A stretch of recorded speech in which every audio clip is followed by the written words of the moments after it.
RIB nayo mu gihe itaragifata abantu bohereza amavideo yabo. RIB nayo mu gihe itaragifata abantu bohereza amavideo yabo.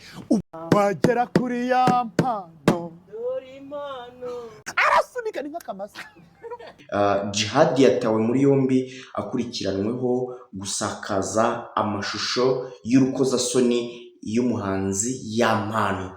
Banyarwandakazi ngo nafungwe, ngo yararambiranye, ngaratukana, ngibiki n'ibiki. Ntabwo ibyari byakurikiranwe.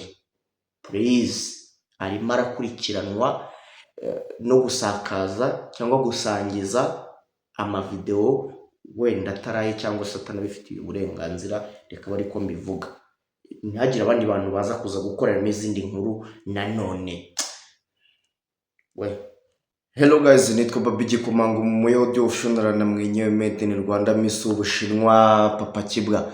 Banyarwandakazi muraza kuza kunyihanganira kuri sound wenda muri buze kuza kumva ari nkeya cyane ugereranyije nuko nakagombye kuba mfite zino mikoro. Ndazifite ariko telefone yanjye murabizi ko nkoresha telefone yanjye irimo umuriro mukeya cyane, bivuze ngo ndi kuyikoreraho nayicometse kugira ngo ino lighting byibuze iri gutuma ngaragara, nubwo ntari kugaragara neza, byibuze ndi gukoresha lighting ya telefone murabyumva. Rero muraza kunyihangana, ntabwo mfite sound nziza kandi mfite microphone.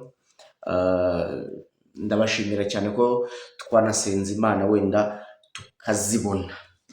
Banyarwandakazi, na makuru umuntu aramamagaye ngese wabibonye, ndamubwira ngo ibiki nabonye, ngo mwene wanyu ngo bamufunze. Mpita numva nyine nkubiswe n'inkuba, ngo mwene waki, ngo mwene wanyu bamufunze. Namubwira ngo uwuhese, ngo Djihad. Ndavuga ngo toka satani mu izina rya Yesu. Ntabwo Djihad yigize aba mwene wacu kuri urwo rwego, cyangwa se ushobora gufata umuntu nka Djihad ngo wumve ko ari mwene wacu. Ni umunyarwanda, ni n'umuntu ukorera mu Rwanda, ibyo birahagije. Nibyo nahise mubwira, namubwira ati se bamufunze azira iki? Aransobanurira, nanjye mpita njya gukora research ho gakeya, nsanga koko yatawe muri yombi. Djihad yatawe muri yombi akurikiranweho gusakaza amashusho y'urukozasoni y'umuhanzi Yampano. Banyarwandakazi, RIB yirirwa itukangurira, yirirwa itubwira ngo mw'abantu mwe, mw'abaturarwanda mwe, mwihangane, mureke kwandagazanya, mureke guhanahana amavideo y'urukozasoni ya bagenzi banyu. Hari n'abantu baba babitsa amavideo y'abandi bantu bavuga ngo ubu ngubu ntegereje ko nshwana nawe nkahita ndekura video direct. Ibyo bintu ushobora kubikora, nibyo abantu bakanabireba, ukabona izo views, cyangwa se ukandagaza umuntu nk'uko wabyifuzaga, kuko uko washakaga kumwandagaza bigakunda. Ariko ndakubwiza ukuri banyarwandakazi, nta nyungu iri muri ibyo bintu. Mbere najyaga numva ari nk'ibintu nakita ngo byacitse, nkumva ko ari ibintu dukwiye gushamadukira tukajya kureba, ngo reka tujye kureba ibyo bintu, ubundi ibyo bintu. Kumbi bya bintu bigize icyaha. Icyo ni icya mbere, ni ugushungera mugenzi wawe uri mu byago.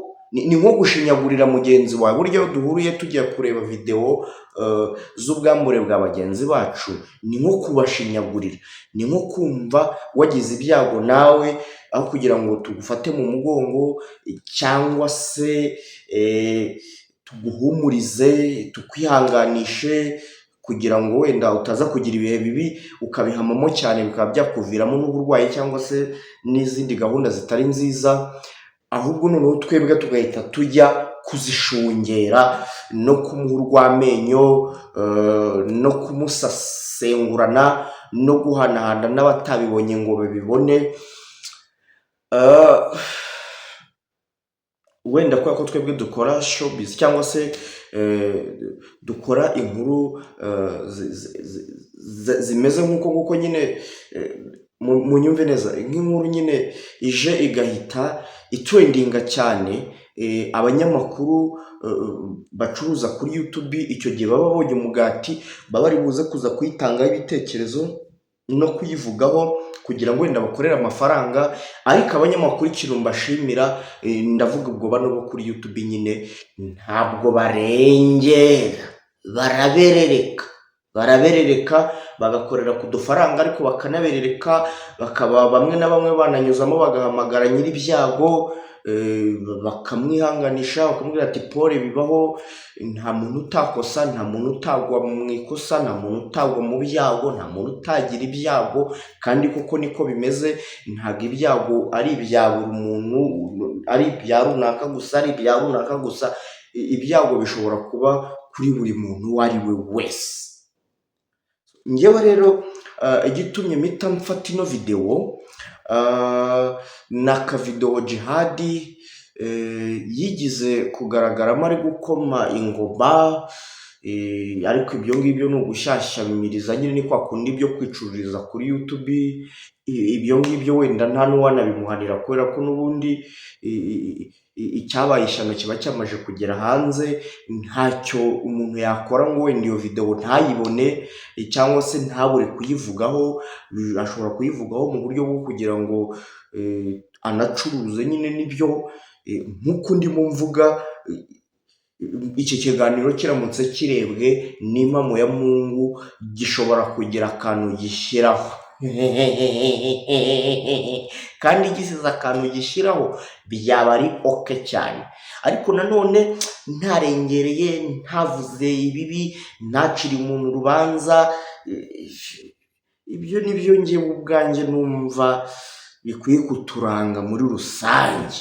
Wenda nibyo inkuru yageze hanze, iravuzwe kuko igeze mu binyamakuru nyine, nawe ushaka kugira igitekerezo uyivugaho cyangwa icyo ushaka kubivugaho, ibyo uranabyemerewe. Ariko nyine kubera ko uwo ugiye kuvugaho inkuru ari umuntu mugenzi wawe, shyiramo ka fair play. Byibuze nujya kumuvuga ntukabye cyane, ntugire n'ibyo wongeramo, kugira ngo nyir'uko ibyo bintu byabayeho ataza gushenguka umutima bitewe n'inkuru wamukozeho.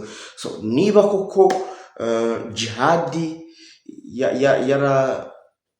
yarasansibirije amavidewo y'urukozasoni ya mpano, yaba yarakoze amakosa, yigaye. Ndabizi neza ari mu maboko y'ubutabera, baraza kuza kumuganiriza, bamubwire ko atari byiza. Nawe nabizi ko arahita abyumva, agahita anabisabira imbabazi. Nagira amahirwe wenda ntibiraza kuza kuba binini, namara kumva icyaha akagisabira imbabazi. Ubundi nta nubwo ubuyobozi bw'u Rwanda buba bwifuza gufunga umuntu. Icyo cyo narakibonye, kuko ntabwo ari rimwe cyangwa kabiri nshobora kuba naritabiye ubutabera, bakangiraho inama ku makosa nakoze, nahita numva kuko nanjye ko nakoze amakosa, nkahita mbyumva, nkanabisabira imbabazi, nkanemera no kubikosora. Ibyo bintu rwose bakavuga ati niba wemera gukosorwa, nta mpamvu yo kugukura muri sosiyete ngo ujye ahantu udatekanye mu bijyanye na freedom, wenda ngo murabyumva. Bagahita nyine bakurekura, ugataha ugasubira mu muryango, ukagenda ukishima nk'abandi. Ariko yo ikosa ni ukutumva ibyo barimo bakubwira, ngo nawe ukoreshe logike wumve koko niba koko wakosheje. So nta muntu udakosa, icyo cyo nshobora kucyemera. Baranavuga ngo n'intungane ngo ibwira icumuye karindwi. So kuba wakosheje rero, ntabwo bagucira urubanza kuko wakosheje. Ariko nanone ubwo biterwa n'amakosa wakoze. Nyine hari igihe umuntu yisanga hari udukosa yakoze, wenda tumvaga ko turi buze kuza kuba amakosa ahambaye. sinzi niba muri kunyumva neza kandi mumbabarire ndabinginze, nanabasabye imbabazi, nanasabye n'imbabazi abantu cyangwa se ngira inama abantu bafite amavideo ya bagenzi babo y'urukozasoni nk'uko nguko nyine, bakumva ko bazajya bakangisha ngo nibatabaha amafaranga amavideo barayarekura ngo cyangwa ngo amawodiyo. Ibyo bintu ni impamo ya Mungu, ushobora kuza kubikora wenda koko uri kunyaka amafaranga ntafite cyangwa se ntabona, nakubwira ati ni impamo ntayo mfite, mbabarira winshyirira video yanjye hanze cyangwa amajwi yanjye hanze, wowe ukavuga ati oya ngo ubwo ukwiye kuyashaka, nayashaka nkayabura ugahita urekura.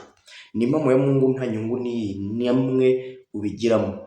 Naguha amafaranga ntayaguha, nta nyungu n'imwe ubigiramo. Sukuza se ugashyira hanze ibyo bintu abantu bakabyenjoyinga bakabireba bakaminkwenene bakangaya, ariko se burya nibwo uba umpanyira. Reka tubwizanye ukuri kandi munyumve neza, iyo ufashe ubusa bwa mugenzi wawe ukabushyira hanze nibwo uba umuhanira. Ntabwo ushobora kumubwira ati uzi ko mbitse video yawe wambaye ubusa, nshaka ko nkugiraho inama kugira ngo ubutaha iyi video utazayifata areba ni njye wenda uyibitse njyenyine, habaye ari undi yayishyira hanze. Mbabarira ndakwinginze, menya ko ubuzima bw'umuntu ari ubuzima budakwiye kwandagara. Ubuzima bwawe ntabwo bukwiye kwandagara. Twebwe ntabwo dukwiye kumenya igitsina cyawe. Bidufasha iki? Bitumarira iki? Nta nyungu n'izi na nkeya tubikuramo. Okay, wenda ushobora kwifata amavideo uvuga ati nzajya nireba cyangwa ngiye kohereza umushuti wanjye, nubwo nabwo ibyo nabyumva nanabyemera ko ariko byagakwiye kuba bikorwa. Buriya na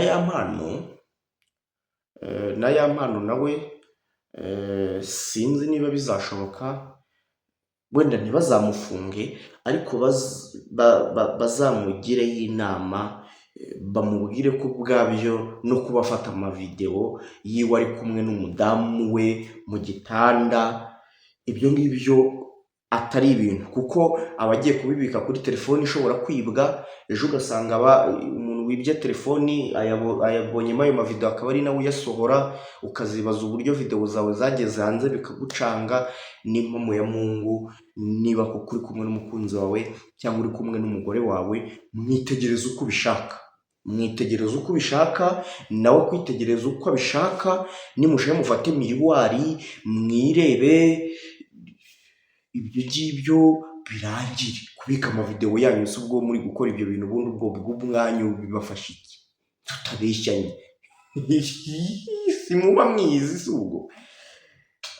Sindambirane, ngira ngo wenda ni agatekerezo nashakaga gutanga, ariko mvuga ngo niba Jihad koko ibyo bintu yarabikoze, yigaye mu mutima, asaba imbabazi leta y'igihugu cy'u Rwanda, igira imbabazi, irababarira.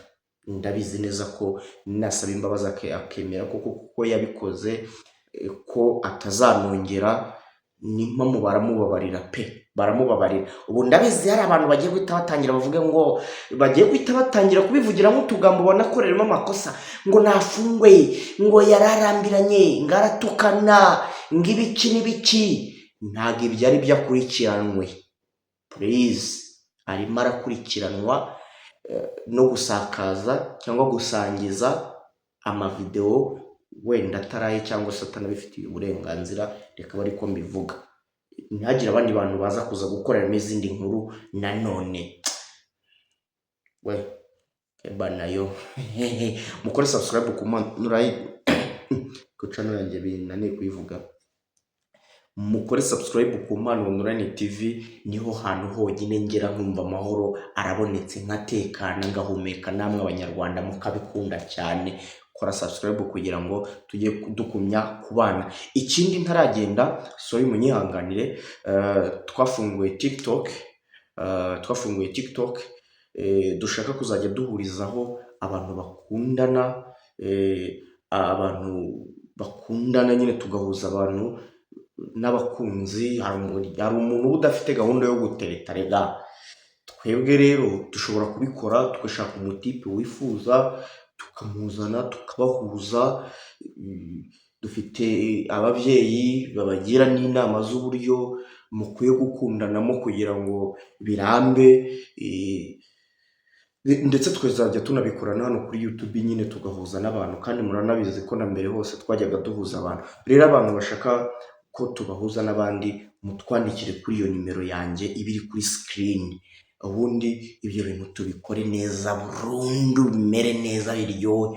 Uzi ko n'Imana ivuga ngo mukundane namwe ubwanyu mbere y'uko njye munkunda. Reka twimakaze rero urukundo ruganze, niyo ntego, kandi nta yindi nyungu irimo usibye kubona abantu bishimye bakundana, bahuye, baganira, natwe banadushimira bavuga ati twarishimye, wampuje na runaka, twahujwe na runaka, ababyeyi banyu batugiriye inama, ndetse n'abandi n'abubatse. Kwanza reka ndeke kuvuga abashaka gukundana gusa, n'abubatse dufite ababyeyi ndetse bafite ubunararibonye mu bijyanye n'ubuzima bw'urugo cyangwa se bw'abakundana, kugira ngo muzajye mwihanganirana aho bitagenze neza. Babagira inama bakabashyiramo imbaraga, niba hari akabazo kabaye ukamenya uburyo ubibarasinga, bigakemuka, bikarangira, bikava mu nzira nyine. Ngaho mukore subscribe rero, ndabakunda cyane. Ciao ciao.